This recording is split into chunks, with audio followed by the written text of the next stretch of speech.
fellow Nigerians across the globe. I'm George Onibi, and of course, a very quick one this morning. Considering the situation and circumstance that surround us as a people, it should be of utmost importance for us to keep the attention of our people towards certain shenanigans introduced into the society by some criminal-minded Igbo people who say they are Igbo Biafra. Understand, we have different kind of Igbo. Let's go by that. The people who say they are Igbo has a lot of progressive-minded people among them. Believe me, I love them. They are just Igbo. Maybe because they say they are Igbo. You can see some of them in the southeast. But I respect them more when they tell me where they come from. For instance, Amandoba, Nkwere, Olo, Nempe, Ubunike, Izi, Ikwu. I respect them more because you will know the truth about them without much struggle. But by the time you see this group of charlatans who say they are Igbo Biafra, a call for a caution. Because before we were born, the atrocities has hit the earth called Nigeria. And now we are old, I should say. Their atrocity is all over. But we see the inevitable end of their destructive act and evil agenda against all other ethnic groups. We cannot afford to ignore the signs that are all around us. And so this morning, I want us to look at a message I simply titled, "If you do not prepare yourself for the inevitable end of any of these situations we'll be addressing later, then prepare yourself because the inevitability will happen to you." I'm talking to the people of Eka people, Ndiabo. I'm talking to the entire South. I am talking to the supposed So Igbo group. I am talking to all the descendants from the ancient Benin Empire.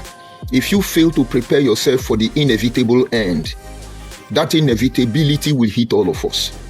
And now, understand inevitability or inevitable simply mean something that must occur. It's unavoidable. Death is inevitable. You must die. And what do you do? Prepare for it. Because it's one way or the other, whether young or old, somewhere along the line, our time will be up. You will have no choice. The same way you didn't have choice that you will be born. The same way you do not have the choice, you will still die. And why should we fear death? But rather, we prepare ourselves that at that moment where we come face to face with death, there will be no regrets. Let me explain so you understand. I have witnessed so many people die as a reverend. And each time we go to the hospital to visit church members, to visit sick people under missionary umbrella, I noticed some amusing things. And I knew some of them were ready for death and some of them were not ready for death. They died with regret. I saw a young man who was dying. And when death called on him, all he was doing was regret. Oh, my mother. Oh, my father. Oh, all the atmosphere was filled with regret. There are a lot of things he should have done, he did not do. Maybe there are a lot of things he should have said, he did not say it. And now his time is up. The inevitability has hit him. It's too late though. But yet I have seen an elderly man who was dying. Both of them were dying. But the elderly man turned around. He looked at everybody around him. He beckoned on them to come closer to him. He tapped them on his shoulder with his last strength. At the end of the day, he was relieved and he smiled. And that was the end. And I see those who die in pain. And I see those who die with joy. And I understand clearly why people like Apostle Paul will say to live is Christ and to die is gain. Because say that way, if you prepare for the inevitable end of any situation and circumstance, you can never regret it. I am alive today. I am surviving today. I will continue to be alive. I will continue to survive till my time is up. I survived the Igbo Biafra. Not because I'm more intelligent than you. Not because I'm more connected than you. Not because I know how to do juju more than you. Not because there is something I know that you may not know, except that I was prepared for them. I knew what I heard about Igbo Biafra before I joined them to do Biafra. But I thought it was a new generation. I thought this generation was different from other generation. because they have the track record of betrayal, the track record of backbiting, the track record of instigation, the track record of destroying other people, manipulating everybody, distorting history. They have the track record of heinous crime against indigenous Nigeria, if not global community of humanity. I'm telling you about the Igbo Biafra. I'm not talking about Igbo Wawawa, because Igbo Wawawa are the ones who don't have sense. You have sub-Igbo group, Igbo Ndowaliriri, which they say I come from. And then you have Igbo Ndiosu, the slaves Igbo. And then you have the ones they call Igbo Buibo and Igbo Buibo. All of them are categories of Igbo. But pay attention, for now I am talking to Igbo Biafra people. I survived them. Because every move they made, I calculated it. Because I know the inevitable end, and I was ready for it. And so when they started misbehaving, I called Uchuka from F4. I called those of them who care to listen and who I respect as progressive-minded individuals. I said, see what Nnamdi Kanu and China Sanwo-Olu are planning to do to me. I will not leave them. Believe me, I will not leave them. And until they repent and return to our one Nigeria and tell their senator to go to the floor of the National Assembly and demand for creation of Igbo Biafra state, all of them should fasten their seatbelt, because I am their destiny and I'm their doom. For 4 months, I never responded to them. They were everywhere. Judge Onibe exposed. Judge Onibe is a criminal. Judge Onibe is this one. He's a drinking ogogoro. He's this one. I was looking at them. Some of the progressive-minded Igbo people call me and say, respond. I know many times, Uchuka for instance, Nnamdi Kanu deputy, then, before he saw the truth, will call me and say, respond to this issue. I told him my time is not come. Nobody can receive anything except it's given to him from above. And if God have not killed you, nobody will kill you. And I know the promise I have in him. As I won't talk to them, it's not yet time. I give them 4 months. 4 months, I will respond to them. I've not even started. I'm just warming up. So those of you insult and prepare, because we're about to begin. But you are not of any concern to me. I am here to make sure that none of you can sell the next generation of our people. And because I know their inevitable end, I prepared for them. Where are they today? All of you, open podcast studio. Judge Onibe exposed. Darlington Chibu came. All of you idiot Igbo Biafra people. Oh, you come now and disgrace me. Now you are running. You come to my inbox, you threaten me. You come to my inbox, you beg me. You come to my inbox, you calm me down. All of you are the same. But I know how you function already. But I was ready for you. And here I am. I'm not in diaspora. I'm in Nigeria here. Whatever you give to me, you will get it back. And I will make sure that will be the last you will encounter. I told you Nnamdi Kanu, I said, this thing you have done, your career have ended. Your career have ended. Wazulike is now begging, Ndibo, please, Ndibo, Biko Kwano, Kai Menu Nnamdi Kanu na Simon Ekpamuna Nyikpiri, all of them are a bunch of the same criminal. Nnamdi Kanu has ended his career. All of you deal with it and go inside. Come and push Biafra agenda outside your supposed southeast. Come and push it. And what you will get, you are not ready for it. Do your Biafra in the National Assembly. That is how it should be. Now, because I have to narrate all these things, because I knew what they will become. Every advice that was given to me to avoid Igbo Biafra, only one of them continually shook my mind. I have a brother. His name is Silvanus. Very gentle, peace-loving person. I've never seen him castigate anybody. I've never seen talk ill of anybody. He rather forfeit even his life than to have problem with anybody. Maybe if you come across this broadcast, you will know he's the one I'm talking to. He's a reverend as well. He's a brother. He's a young man. And I've been trying to know, how does people like this actually live? When they are offended, they don't want to notice they're offended. When you wrong them, they will apologize. They just don't want problem. And we were having a conversation.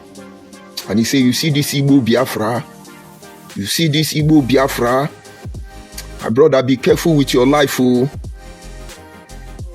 And he left. He did not say more than that. And for the first time, I was shocked. This man had this kind of knowledge. This man know this kind of thing. And yet he pretended as if all is well. And that became the primordial influence that guided my thought and action throughout the time I was with them. Because that man must have seen something he was not ready to see. So it will be a fraud. I'm not surprised at what you will do, because we already know what you will do. We have prepared for your inevitable end. Let us assume in the end you are able to honor life me. Did you think it will destroy the level of achievement I have attained at this very moment, most especially waking our people to true reality when it comes to consciousness? You lie. And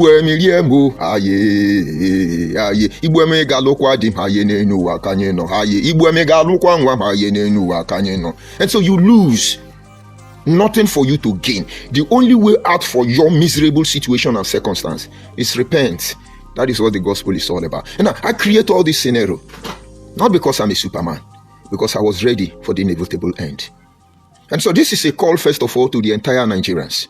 Those of you whose community is ravaged by Fulani headsmen, Boko Haram, or whatever name they call them, prepare for the inevitable end. Those of you who are forced into a union that will not benefit your people, prepare for the inevitable end. Those of you who must be cajoled by your politicians, you cajoled by everybody, even in the religious sector, prepare for the inevitable end, so that when the inevitability hits you, you will still be there.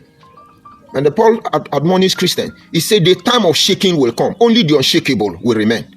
You will not understand, but let me not digress further. And now, what brought about this broadcast this morning is because for some time now, I've been calling on our people, the people of South. We need to create a movement. We need to create a platform, not to destroy Nigeria, but to mount resistance to every form of injustice, ensuring that the people become the author and the author of their destiny, ensuring that there is fairness, justice, equity, transparency, producing leaders who will arm themselves to redeeming accountability without partiality. It's as simple as ABC. Setting up a movement that will help you know what is happening in your community, even when Nigeria does not recognize your community, though your community is properly situated in Nigeria. You all need help. That is why somebody can boldly come and claim you, and you can't do anything. But I know you don't understand. The inevitability end of this journey will hit all of us, and I hope you will be ready, because only the unshakable will remain. When Nigeria was fighting for independence, it takes the emergence of people like Dr. Nnamdi Azikiwe, Obafemi Awolowo, Sir Tafawa Balewa, to mention but a few. These were progressive-minded Nigerians in their era, I should say. They formed a movement known as Nigerian Youth Movement. Nigerian Youth Movement never recognized Yoruba, Hausa, or Igbo. Nigerian Youth Movement focused on everybody who are Nigerian today, and maybe even beyond, or down to southern Cameroon, the Anglophone of Cameroon, Francophone. Their interest was not just about Nigeria, and then you had the Zik of Africa, because that was the era when the issue of Pan-Africa was beaten. They gave birth to it. They had a voice so loud that they could influence the colonial masters, as they call themselves, from Clifford to Mafosen to Lugard, all of them. And with the lives of people like Herbert Macaulay, it was easy for people like Dr. Nnamdi Azikiwe to be influenced politically. But under the umbrella of the Nigerian Youth Movement, they gave birth to the heroes who had the privilege to contribute their quota to this nation called Nigeria in their young age. But quite unfortunate, because there is no other movement to checkmate these people, they had absolute power that have corrupted them absolutely. Because it is said, absolute power corrupt absolutely. And so today, you check the last president before our immediate president, Bola Ahmed Tinubu, you will see they have been president even before we were born. And they were still president even as we are still here. Old men like us.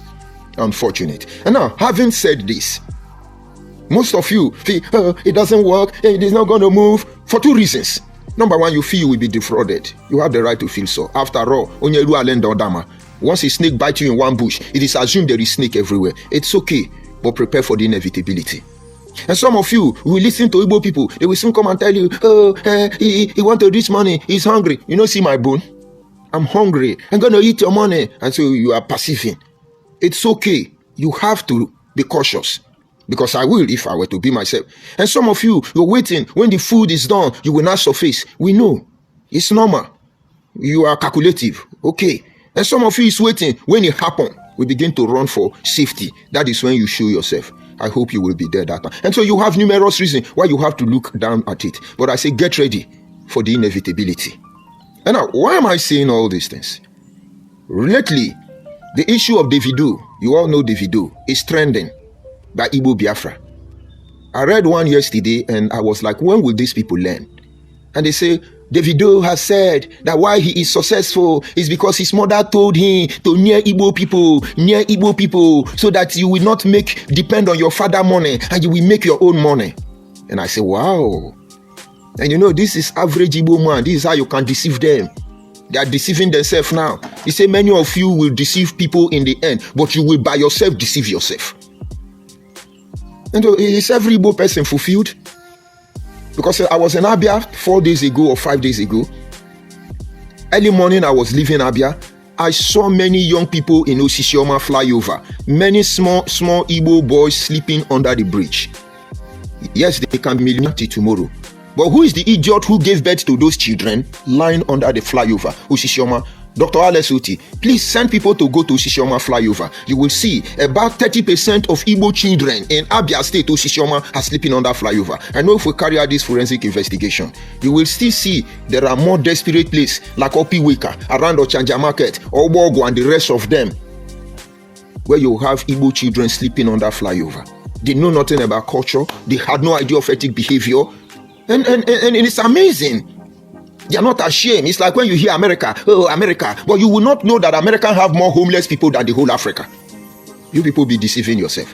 And so it was like, wow, if this were to be true, those children sleeping under Osisioma flyover in Abia State will not be there. But they lie. It is overrated. It is not true. But unfortunately, the inevitable end will hit them. One of them worked with me recently, and he told me there were some youth working with me. And one of them was complaining what the parents are doing to him. And the other one said, when that one left, another one said, if I see people talk down on their parents, I feel very bad. He said, I wish I was able to see my mother for once. I wish I had the privilege of knowing my father. I said, this is a blessing I can only imagine.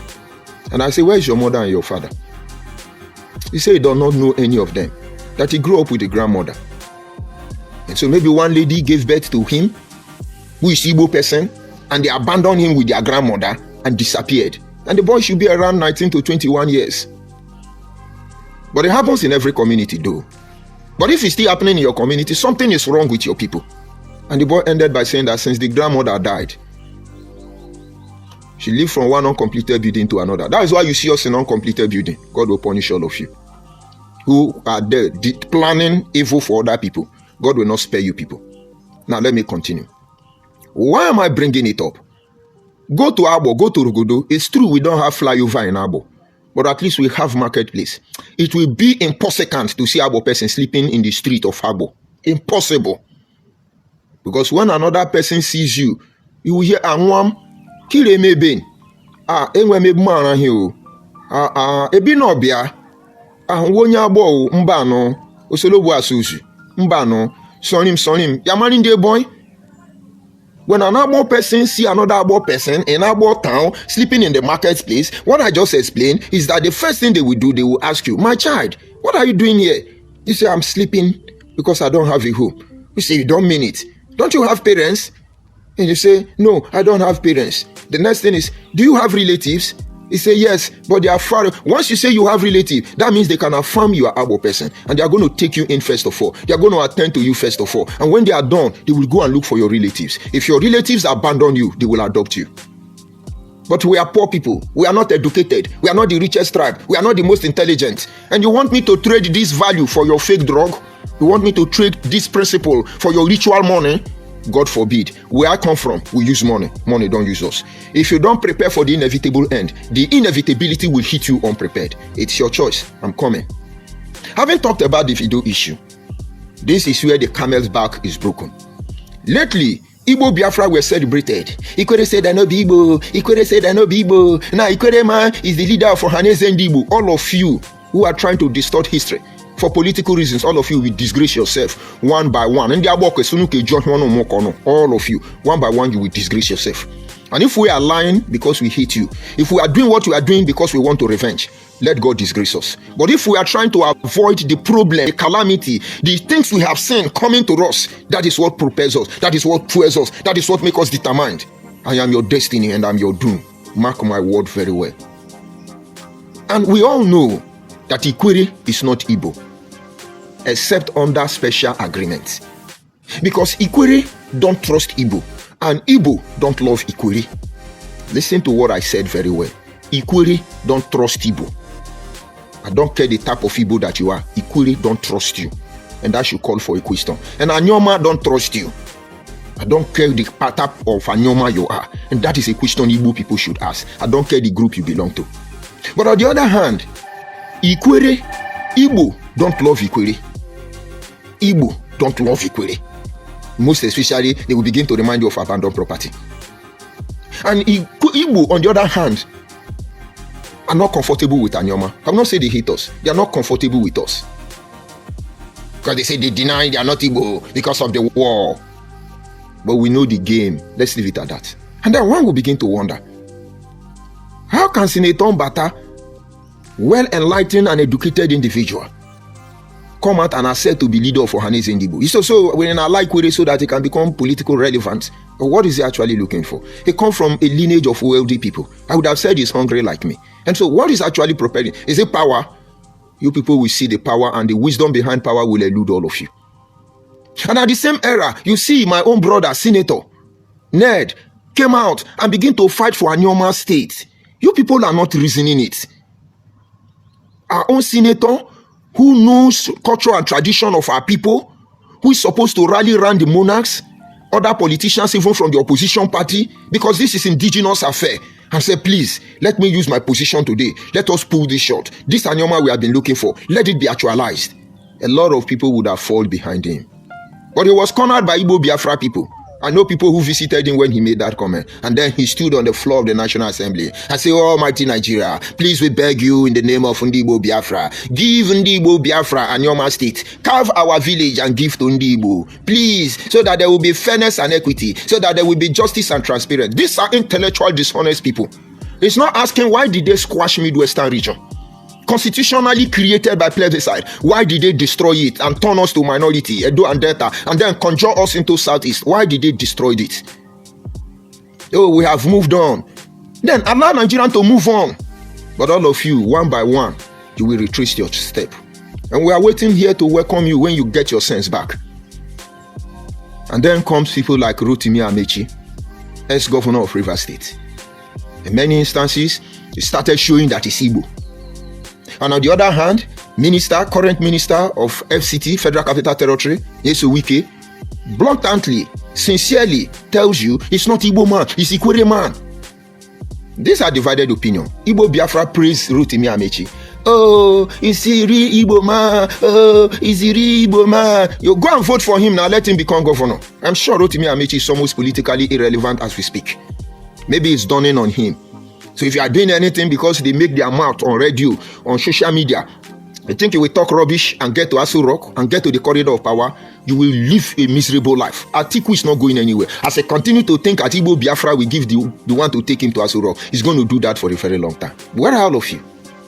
And on the other hand, some of you are calling Wike is a Gogoro man, just like me. Wike don't have sense. Wike will be doing that. I'm a Gogoro man, and we are progressing. And so at the moment, Wike looks like the enemy of Igbo people. But I know who is who in this instance. But at the end of the day, Chibuike Amechi look like friend of Ndigbo. But the time has come. The inevitable end of his political journey is here. And maybe he's a barrister now. He must serve as a learned man now, begin to realize certain things. That if I don't correct the errors of my past, it may haunt my children in the nearest future. Which is what I'm trying to do here. Every work I did in the name of Biafra, I will counter all of them before my time is up. Because they were not actually truth, but truth presented in falsehood. They replaced the plan. They switched the code. They manipulated and wanted to use us. And each time we discover their fraudulent activity, what do? They become threatened. And each time they are threatened, we feel the negative energy all around them. What can we as living things do other than to develop a defense mechanism? That is why we survived them. And so all of a sudden, Chibuike Amechi in an interview made it clear. They asked him a simple question. Are you an Igbo man? Why is he not proud to say, yes, I'm an Igbo man? Why couldn't he tell them, I am an Igbo man? I read your body language. I consider your mindset in every situation and circumstance before I listen to what you are saying. When I notice your body language, I look at the reason behind why you are doing what you are doing. That is the only time I pay attention to what you are doing. And in most cases, it makes me think otherwise. Ex-governor of Delta State, Ifeanyi Okowa, one time was asked, are you an Igbo man? Some of those questions were actually targeted. They have agenda. But these people know, sometimes they are not brain enough to know how to manipulate those questions, to answer those questions. Let me digress. It's not every question they ask you, you answer yes or no, number one. And it's not every question they ask you that you claim to know the answer, number two. Sometimes, if you know the question is a trap, don't give them direct answer. Or in most cases, playful. Let me take you back to the Bible. A woman was caught in the act of adultery. For those of you who will make this mistake in future, and they brought her before Jesus, seeking for a way to find fault with Jesus, and said to him, Lord, Master, for the first time, Messiah and Savior of the world, the prophet who come from God, please. This woman was caught in the act of adultery. And according to the law of Moses, we all know Moses is a servant from God. He said we should stone her to death. Son of God, what did you say? Do we obey the law of Moses and stone her to death? Or do we leave her? And now Jesus is trapped between the devil and the deep blue sea. There is no way of escape. If he had said, obey the law of Moses, which may seem to be the right thing to do, that woman would have been stoned to death, and the gospel will have it on record that Jesus was the one who gave the verdict for that woman to be executed. And so he would not want to soil his hand in that instance. But if he said, no, don't kill her, I come to die for the sins of the world, Olosho, prostitution would have been legalized globally. In either answer, yes or no, he's not going to be spared. But this is how wisdom, no wonder Ecclesiastes did that wisdom and money are defense. But wisdom is more important than money. So those of you who think you have money, you don't have sense. Now Jesus said to them, how many of you here without sin? Please, let the people among you here now who want justice on this woman, who had not sinned, let the person cast the first stone. So invariably, Jesus gave approval. Yes, kill her. But the people that will kill her must be people who have not committed any sin. Because if we look in that crowd very well, one of the men that committed adultery with that woman is still in that crowd. All of them want to stone her. And so when Ifeanyi Okowa was asked the same question, Ifeanyi Okowa did like a Maradona. And this is what he said. You see, when it comes to the issue of whether I am Igbo or I'm not an Igbo, it's not an issue to discuss. I'm actually an Igbo man. I laugh. Igbo Biafra people carry it. I'm a literature student too, but this is the truth there. You see people who, when they are talking, serious matter, they are doing they are licking their mouth. Be very careful. Their lips is dropping with honey. They will finish you. They know what they are doing. But it's a tactics anyway. And so when I begin to talk to you, you are doing, and you see like, I know you are something you're trying to hide, and I pay more attention to you. But all of them will rewrite what they have said. The Obiofo was sometimes issued press communique trending on YouTube that they come from Uri. That video was distorted. They manipulated that video and put it on the YouTube. And each time most people see it, they say, but Obiofo was said they are from Uri. Let him go to Anambra now. But we know having connection with something does not make you be that thing. But I won't go detail because of time. And so all of a sudden, Chibuka Amechi come forward and say, see, I am not Igbo man. I am Ikwere man. He's coming back to Wike position. Wike is from Obiakpo. And Amechi is from, that should be Ikwere local government. Ibuda or Ubima to be precise, from both communities. And so both of them are practically, typically, originally Ikwere children. Except something is not right, like in the case of Ohaji Igbema in Rivers State and Ohaji Igbema in Imo State. But we already know the truth. And so that is not an issue to discuss. But at the end of the day, both of them have aligned. So Igbo Biafra, are you ready for the inevitable end? Because as it stands now, Wike has returned home. Sorry, Amechi have returned home. And here and Wike are Ikwere people. They are not Igbo people. How are you going to deal with it? Get ready for the inevitable end. The inevitable end for you as Ikwere man is something about Biafra. We are not all this rubbish and shenanigans. It's not going to go well for you. Humble yourself. Find out what the problem is. Engage the process. Diplomatically, systematically, humbly. Embrace the process. Believe me. You'll be accepted. You will be loved. You'll be protected. Your interest will be considered. Your position will be reviewed. Because everyone can see through your genuine repentance. But most of you don't reason. That is why when you sentence Adakaburu to death, that you want a Niger Delta Republic, and you expect them because they are fool, they don't have sense, you are the most educated, they should come and help you fight for Biafra. And then by the time you have finished betraying my people as Anyoma people, and there was a Asaba massacre and Ishabugo massacre, you expected me to be a buffoon and then go and hang myself on the gallows when I know how David Banjo was killed, how even your own brother Ifa Jonah was betrayed. Don't we know how you people murdered Ikechukwu Gwoha? You think we are ignorant about how you people murdered Ikunso? But it was unfortunate you could not blame it on Fulani headsmen or Miati Allah or Boko Haram. So you decide to blame it on Simon Ekpa. But all of you are the same people trying to deceive your father. So prepare for the inevitable end. I told them when they are going to beg for unity, this unity is not for the interest of my people. It will be to the detriment of my people. And I told them in their gang or brood of vipers and vultures, I said, this thing you are doing will not work. I'm a child. I'm a small boy. How can you tell me to go and tell my father that we are Igbo? How can I be the one telling my father, Daddy, this is where we used to live before? As a small boy or as my father? You don't do that. It is my father that would say, son, this is where I was living before I gave birth to you. My children are all grown up. And I'm surprised. Some areas we have stayed. Some things we have done. Even, it's not too far from me. They don't even know. They don't even know. You understand? And I can imagine my son now coming to tell me, Daddy, in 1980, this is where we used to live. It is impossible. I say, based on this notion, go and meet our kings. Even our kings cannot come out and tell you. They will only give you part of the story, diplomatically observing protocol. They won't tell you the in-depth analysis of any situation or circumstance, except they are fake. I have conversed with so many monarchs who allow us to video them.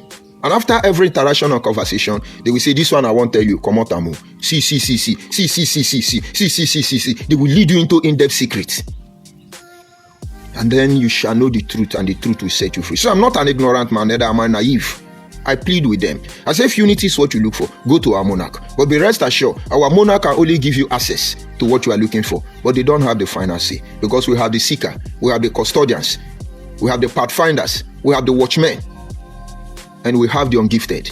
5 different sect that governs a community. If you undermine anyone, you people are at risk. That is what the Igbo Biafra has undermined. They know nothing about the ungifted. They know nothing about their seekers. They know nothing about their pathfinder. They know nothing about their, what do you call it?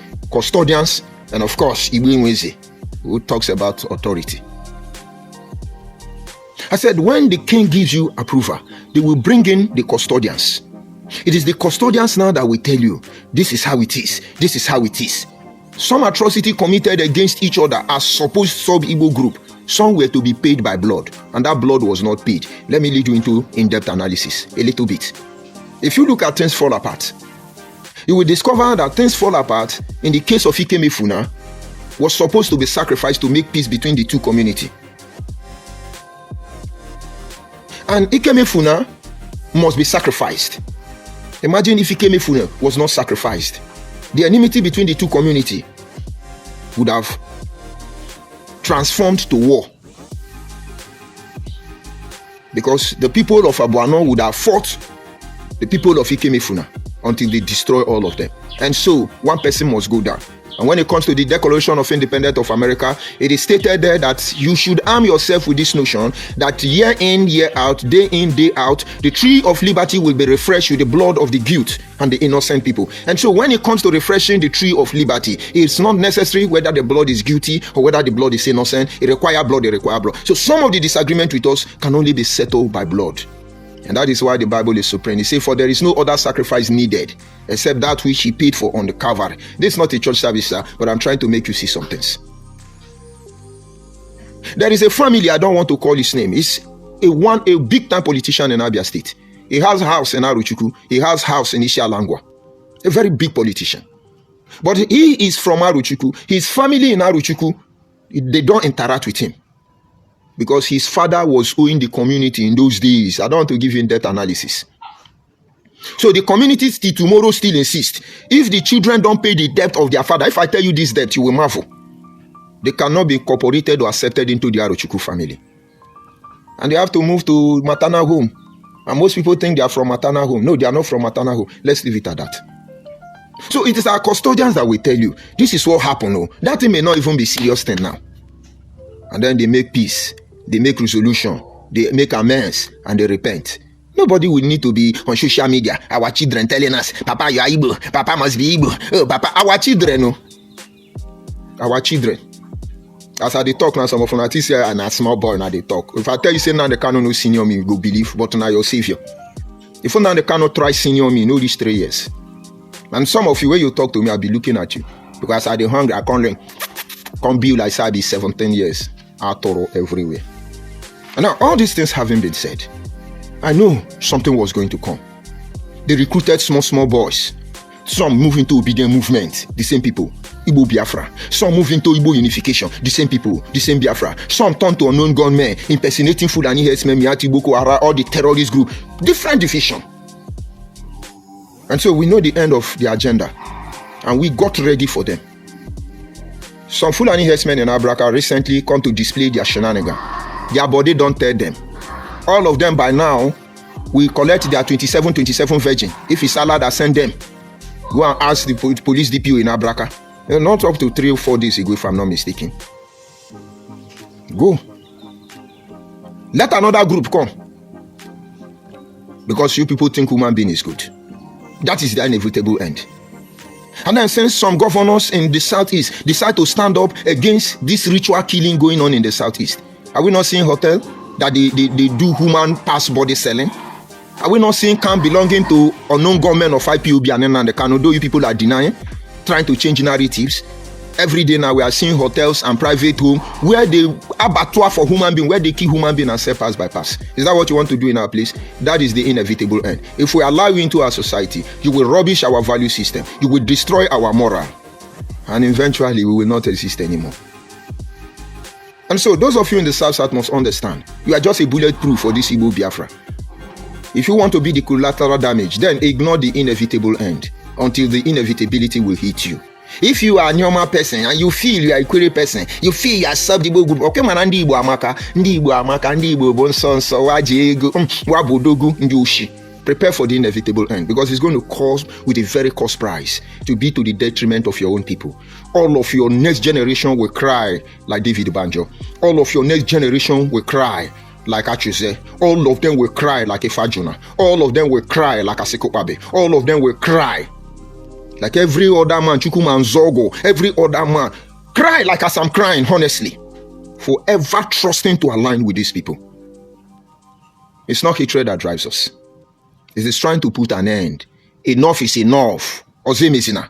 Another one will not happen again. Mburichen. If you understand, you understand. My sister, my cousin sister, is from Ebake. His mother is from Umunede. And you live Abo. Her name is Mburichen. As I mention it now, and that is why I want to use it as an example for you. The era where Abiku was not yet discovered as a sickle cell disease.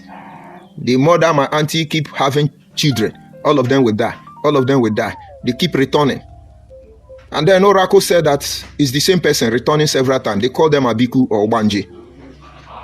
And so the last time they gave birth to the girl and that girl died again, they cut the girl cutlass, her remains, give it horrible marks, poured charcoal, disfigured her, buried her. And lo and behold, they gave birth to another baby girl. And this baby girl carried the mark, the inscription given to the other deceased last baby. And the high priest said, don't worry, this one is not going. So as they gave birth to the girl, they tell the girl, say, in case you are planning to die again, know that this journey you come, this is a different one. No? In case you think you will colonize us, in case you are thinking you will use us to pull your dirty shot against Nigeria, in case somewhere along the line you want to manipulate us, thinking we are your lead to your next agenda. If there is reincarnation, I would like to return to where that I was born. Yes, baby, I will do. Yes, baby, I will do. If there is reincarnation, I would like to return from where that I am born. If there is reincarnation, in 100 lifetime, I would like to return as Aboman. You get the point? If you don't get the point, forget about it. If you understand my message, understand. We all have inevitability end. Both the Igbo Biafra, both the one that they are frustrating and backbiting and trying to destroy, all of us have a choice to make. Prepare yourself. You want to kill us? Sharpen your teeth to eat our meat. Boil enough hot water and pepper because it's going to be very bitter. And for we that we are going to kill, we are waiting for you. Come and kill us. We are 3. Come and cut us. Let me go and receive my insult and leave here. Because without the insult, the broadcast is not complete. So let us see. Which people do we have there? Which people? I see different Blackie. I greet you, different Blackie. Good morning from here. And I see, he says, sir, you are really doing a great job. And we, the wounded civilians, different Blackie, okay. He say, we move, Edo to the world. I concur, different Blackie. I concur. I am with all of you, spirit, body, and soul. And then let's see, who do I have there? Who do I have there? Ancestry. I greet you, my brother. I greet you. I see Jefferson. He say, may God Almighty and our ancestors bless you. I greet you, Jefferson. I wish you the same. I see Daniel Onyamechi. He say, continue distorting. What is this disturbing Igbo? We are going to see how you end. But you are a criminal. Who is Igbo? Which Igbo are you talking about? Is it Igbo Biafra? Igbo Ndoalili? Igbo Zuzu? Which Igbo are you talking about? But we know your kind. Go and look for your Biafra and leave us alone. We are not Igbo. As a man, I greet you. Good morning from here. My night is fine and I'm very okay. I see that should be Kole. He say, good morning, Mr. George. I greet you. Onofe, I greet you. It's as simple as that. They can come and drop their insult. It's okay. I love it. I love it. Without insult, I can't function. So I love it, Igbo Biafra. Give it to me very hard. I'll leave the rest broadcast for you. All of